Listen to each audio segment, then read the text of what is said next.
Hello and welcome to the video.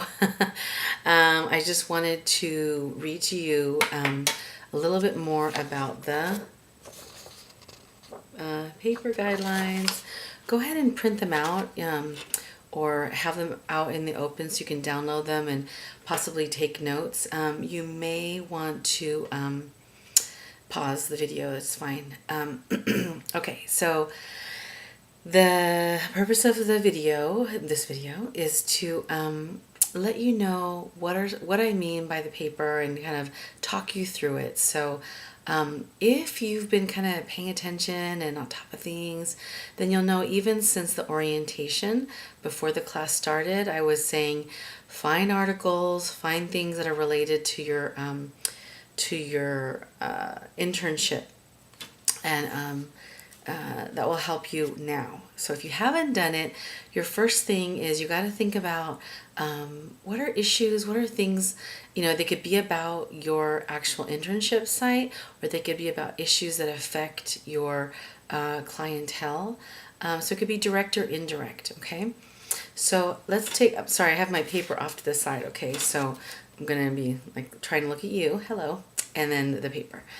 Okay, so I say find 5 to 7 research articles because maybe you'll find a research article that's okay, not that great, but sort of fits, and then you can pair that with a discussion of something that is okay also about the same subject. Okay, so just keep that in mind. 5 for sure strong ones.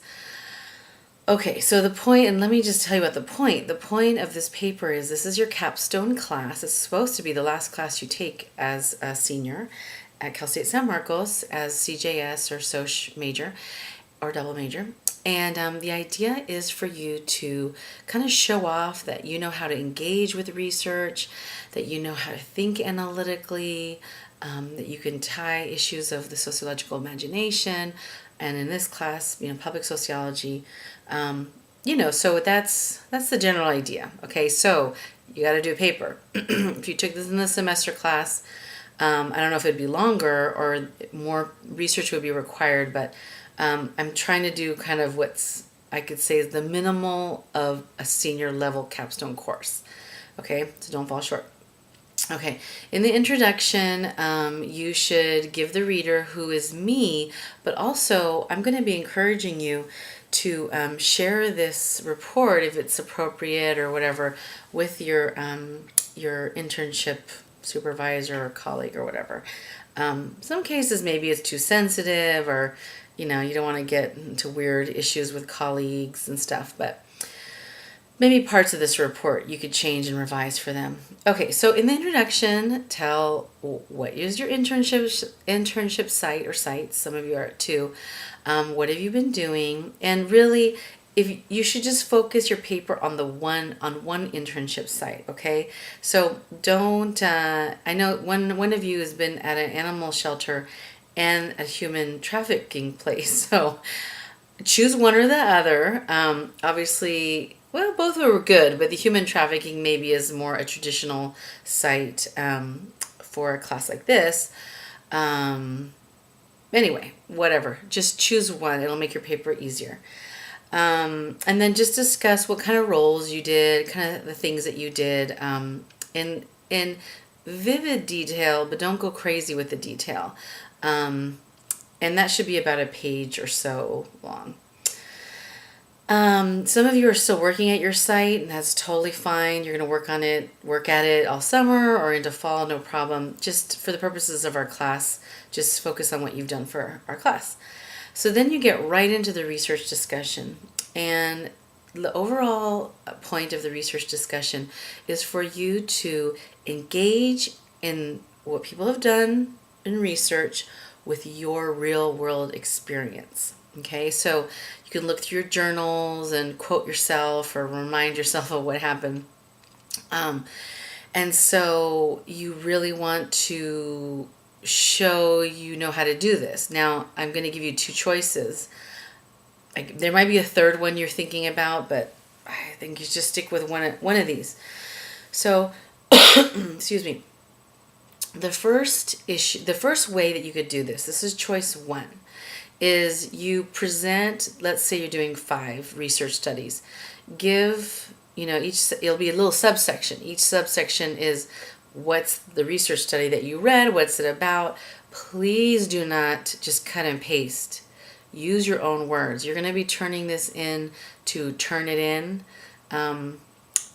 .com or whatever. You will be cited for plagiarism. If you plagiarize, you will receive an F in the class. So the key here is, as seniors, paraphrase, quote appropriately, all that good stuff. So you might want to, so of those 5 articles that you have, or 5 to 7, whatever,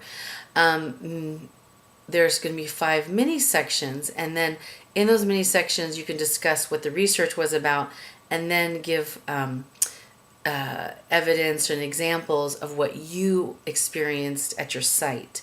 You experienced, or you observed, or you heard about, or whatever. Okay, so that's kind of leading with the research articles. Okay. Now the second is knowing that you have these research articles to use. Present the compelling stories and use the of your internship, which you've been writing about all session long, and then connect the research to your compelling story, like your scenario or your issues that you're presenting. One of the things that you can do is, in that sense, you may not have 5 mini sections. You might have 3, you might have 7, because what's leading this part of the paper for you for choice 2 is the kind of story, like what was interesting, but you're writing it knowing that you have these articles to then back it up with research. Okay, so if it's homeless, or if it's youth, or it's community health, you can present some, I don't know, if for community health issues with a client that you worked with who had HIV, and kind of tell about their story. And then you could talk about maybe 2 of your articles that also dealt with that, and presented more analysis, or helped you understand what this client was going through, or what these additional issues are that they might be facing, drawing on the research that's been done. Okay, so you could do either approach. I don't recommend you blending the approaches. That will make for an odd paper. So you should either present the research and then insert all your examples along with it, or start with your examples and then tie in different parts of the research articles that you have. Okay? So and I encourage you to use subtitles. Okay, so you had your introduction, this is your research discussion, and then your third section would be the public sociology, public criminology section. And that would be, given what you've learned about public sociology, public criminology, and please feel free to define it in your own terms, or to quote or cite our class. This should be a place where you are citing. And by the way, you can cite anything from our class. You should be citing enthusiastically from our class, okay? In addition to your research. The paper should feel like it's very grounded in our class and our themes, my lectures, Father Boyle, okay? And to go back to your research discussion, is that when you have done your journals every week, you have been practicing presenting an ethnographic story and then analyzing it using research or course material. So you've done this, okay? You will be able to do this for the final project. This should feel very kind of sort of second nature. What's different is, instead of using the course material and all the resources I give you each week, you are going to find your own research resources, okay? But I would be thrilled, and it would make a great paper if you used, course material from our class throughout.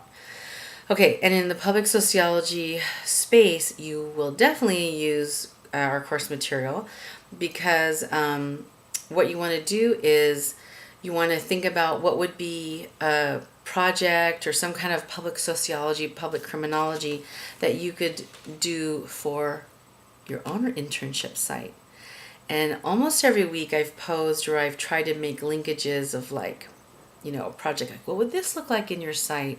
And a lot of you have said, ooh, this film project, or oh, this like tobacco prevention would be awesome, or whatever. Go through your journals is what I'm saying, and get some fresh ideas. And so you should have in that section, what do you think you would do for a public sociology or a public criminology project based on your internship? But given that you have a book on it and lecture, and every week I've talked about it, or you've written about it, feel free to use as much course material there as you want. So that should be about 1 to 2 pages. Be creative, be pretty interesting. The other part about public sociology that we've noticed is that there's not only your internship site, but lots of other organizations can get involved, the university, so really kind of mimic one of those case studies, mini case studies from the chapter, one of the chapters in public sociology book. Okay.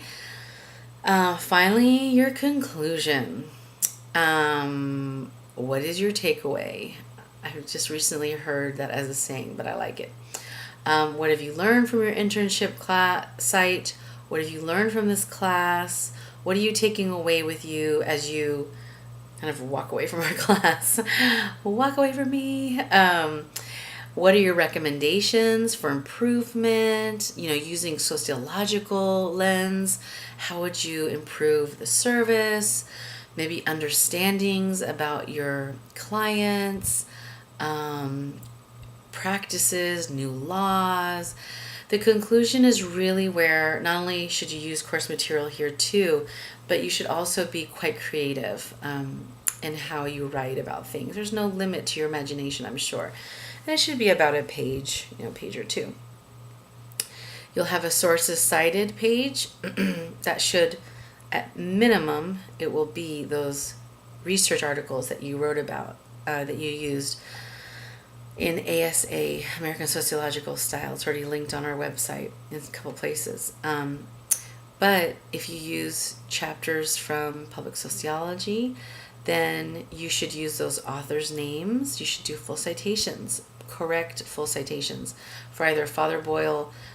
My lecture, you can just say lecture, so 495 lecture or Clark-Ibáñez lecture, and then the date, or week 7 or whatever. But the course material, handouts, websites, this is your time to shine, folks. This is your time. You are seniors. You better know how to cite. So you cannot get an A on this paper if you don't cite correctly. It's like the super minimum you got to do. Okay, the final thing that I wanted you to do is include a resume. And I want to give you feedback on your work, especially some of you may not want feedback. That's fine.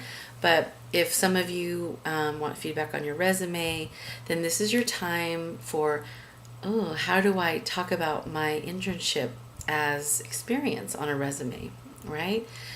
You would list, you can see the resources I'll give you. I'm building them up this and next week. You'll be listing your position, intern, or youth coordinator, or health coordinator, whatever that is. You'll list it, and then you will, put anything else that's professional, and use the resources, professional in terms of your college experience. If you've taken statistics and you think minimal, hey, list it as a skill So I want you to incorporate that too at the end. It doesn't have to be long. Just make it a page. Give it a whirl. And I'm happy to give you feedback on that too. Okay? So it should be about 10 to 15 pages, somewhere in there. Some of you might do...